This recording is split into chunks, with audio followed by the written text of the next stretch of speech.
Good evening and thank you for joining us. The Thunder Bay District Health Unit is staying in the grey lockdown level of Ontario's COVID-19 response framework for the time being. In fact, both parts of the region are staying put as the Northwestern Health Unit will remain in yellow. Here are today's case numbers reported by our local health unit. There are 48 new infections. All but one are in the Thunder Bay area, with the other coming from an unspecified First Nations community. 30 cases are a result of close contact. The exposure source of 11 others are still pending, with 7 more unknown. There have now been 1,843 COVID cases since the pandemic began. 389 of those are still active. That's down from 397 on Thursday. The number of patients in hospital, however, continues to climb. A record 37 cases are being treated. 12 of those patients are in the ICU. The increased numbers have prompted the Health Sciences Centre to once again expand its dedicated COVID-19 unit to 32 beds. Overall, the hospital is about 83% full. Vaccinations continue in several locations across the Thunder Bay District, but for those 85 and older who are now eligible, there have been issues booking appointments online and by phone due to the high demand. Some area First Nations are also frustrated with the availability of the vaccine for their members. Catalina Gillies reports. Longtime Thunder Bay resident Frank Brown is eager to get vaccinated. He has several medical conditions and has been through cancer 8 times, making him more vulnerable to the virus. After calling the district health unit's vaccination booking line multiple times over the past few days, he still hasn't been able to get through. Well, I was advised that 85 and over could get their shot starting next week, and so I called in on Wednesday to find out, and they said they wouldn't be taking any lists until Friday. And so I started calling in this morning and went on computer last night from 12 o'clock to 1 o'clock and nothing. And all morning it's been nothing but busy, so obviously you can't get through because only one phone line. The health unit confirmed earlier today that their web booking system was overloaded and the problem was eventually resolved. And despite many people getting a busy signal, they continue to book appointments by phone for vaccinations next week for those who were able to get through. Meanwhile, Gull Bay Chief Wilfred King says he's also frustrated at the lack of vaccine for his community. He points to the Fort William First Nation, which was able to open a vaccination clinic last week, and the Matawa First Nations, which began providing doses to their members in Thunder Bay on Wednesday. Gull Bay had one of the largest outbreaks in Canada back in April, and King wants to know why none of their members have been offered the vaccine yet.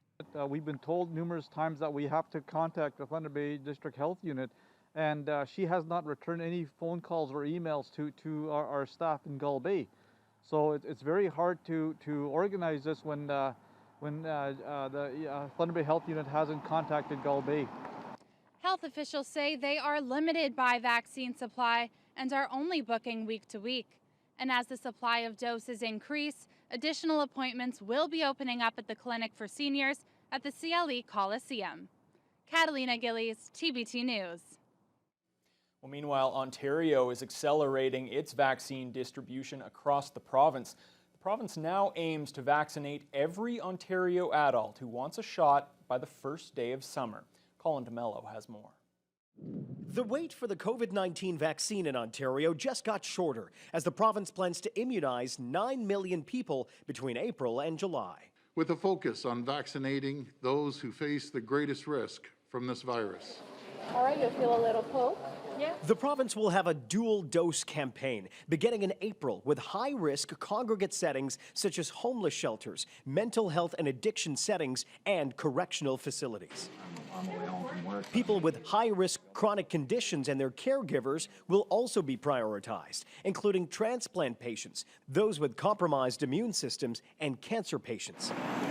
And COVID-19 hotspots will have access to an additional 920,000 vaccines to tamp down transmission rates. Then, in June, the province will target essential employees who cannot work from home, including education staff, childcare workers, food processing employees, the agriculture sector, and retail employees such as grocery store workers and many others. Meanwhile, the AstraZeneca vaccine will be administered at select pharmacies beginning in March in Kingston, Toronto, and Windsor, currently only for people between the ages of 60 and 64. Phase 2 will include such a large swath of Ontario's population that the province is promising this. And our aim would be is to allow the province of Ontario to have a first needle in the arm of every eligible person who wants it by the first day of summer. That's kind of the challenge goal I put out there. The first day of summer, 20 June. All of this is possible because the province can now extend the timeline between the primary and booster shots by up to 4 months, which means some people who booked their second dose could see a delay. They will get their second needles. It'll just be an interval now up to 4 months. Meaning some second shot appointments will be postponed as those doses are redirected, and people will be vaccinated at mass clinics, pharmacies, primary care settings, mobile teams, and through public health units. And while the province will not say what it will take to achieve herd immunity in Ontario, the color-coded system of closures could be at its conclusion. And ideally, if you have everybody vaccinated, you may not need a framework. It's just a matter of time before Ontario injects its way out of this pandemic.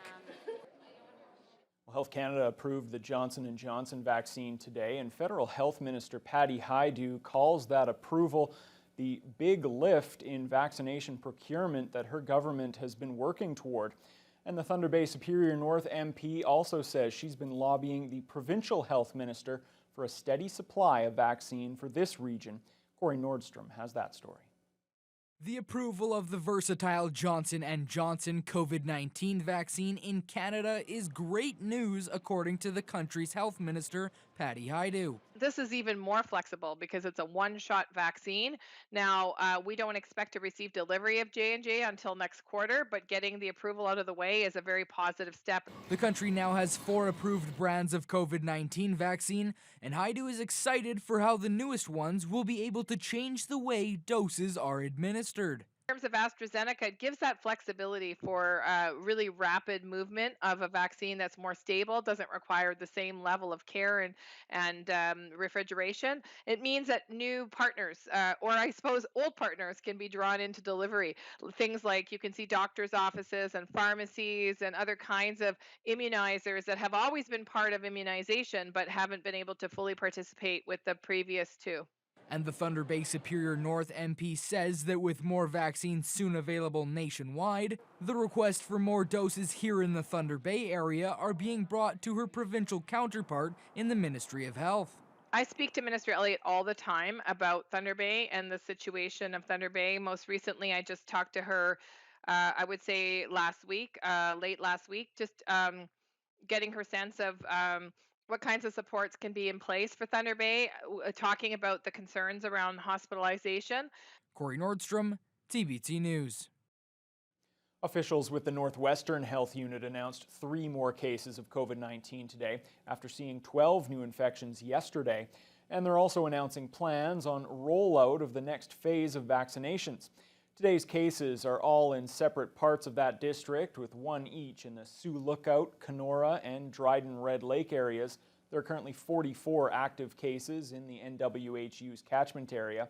Medical Officer of Health, Dr. Kit Young-Hoon, says she's excited to begin offering second doses to the first priority group over the next few weeks, and those in the next priority group will begin getting vaccines as well. This week and next week, Northwestern Health Units and other local partners are offering the COVID-19 vaccine to second doses to elder care home and long-term care home residents, and first doses to long-term care home staff and essential caregivers, other high-risk individuals, and those listed as highest priority healthcare workers in the province's prioritization framework.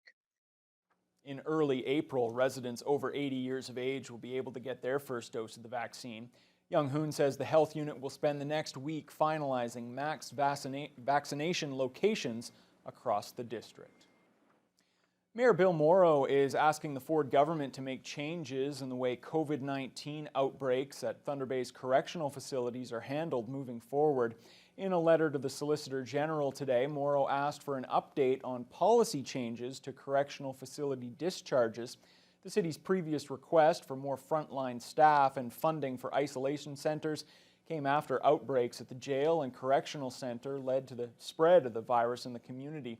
Yesterday, we asked Solicitor General Sylvia Jones about her government's handling of the outbreaks in our correctional facilities. We are working very closely with the Thunder Bay Public Health Unit and the doctor and municipality, including Mayor Morrow, to make sure that as individuals are released and they return to their home community or stay in Thunder Bay, they have been offered protection for the ability to self-isolate. Jones also announced yesterday that the contract to build an expansion onto the correctional center on Highway 61 has been awarded, but there's still no update on construction of the new correctional complex that's planned for that site. Morrow said he's disappointed with the slow progress.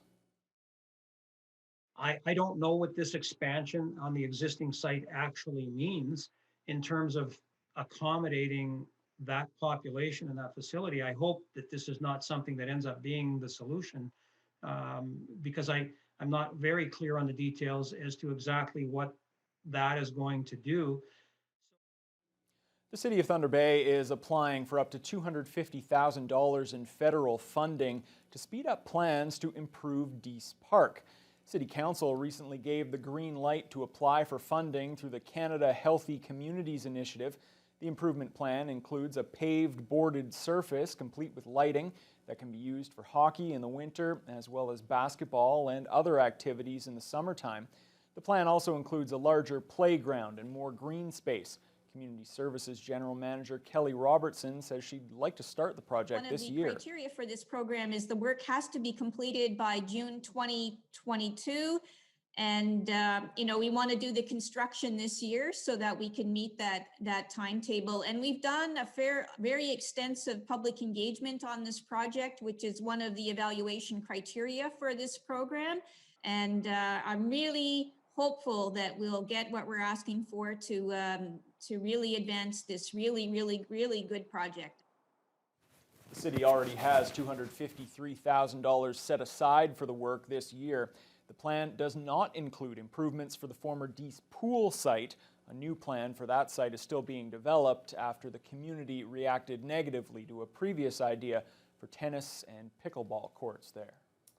Well, Fiona, seeing a big 4 up on the board there definitely spikes the pulses around Thunder Bay. And I know it's going to get even better in a couple of days, so really good news. Yeah, if you're looking forward to milder temperatures and lots of puddles and possibly a few potholes, you're definitely going to like the temperatures as we head into next week. And today was a perfect example.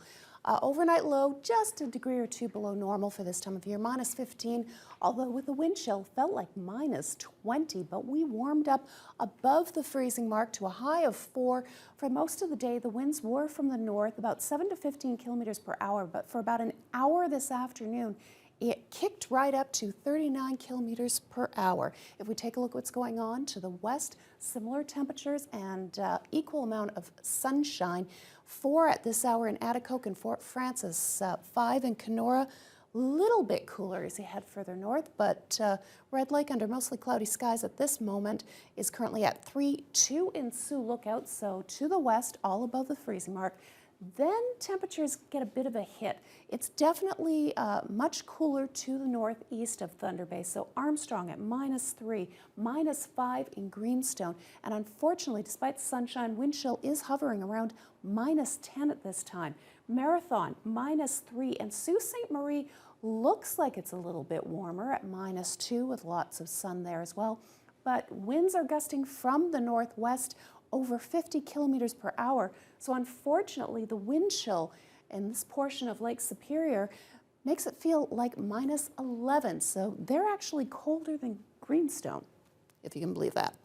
All right, here in the city of Thunder Bay, it's going to be another cool night, but we are going to hit right on seasonal temperatures, -13. Here's the downside. With winds from the north-northwest up to 20 kilometers per hour, wind chills are going to hit -22 by morning. But as we head into the weekend, we've got very warm air to the south. So right now, it's making things very seasonal or just slightly above. But as this warm air rises, It's going to push more of this very cold air to the northeast, even further out of the region, and temperatures are certainly going to rise even further for next week. I'll have more details on exactly what temperatures will hit later on in the news hour. I'd like to hear that. Thanks a lot, Fiona. Well, we mentioned it earlier. Health Canada has approved the single-dose Johnson & Johnson vaccine. We're also expecting now accelerated shipments from some other vaccine suppliers as well. We'll have the latest on vaccine rollout across Canada as your Friday News Hour continues. We concluded that there was strong evidence that showed that the benefits of this vaccine outweigh the potential risk.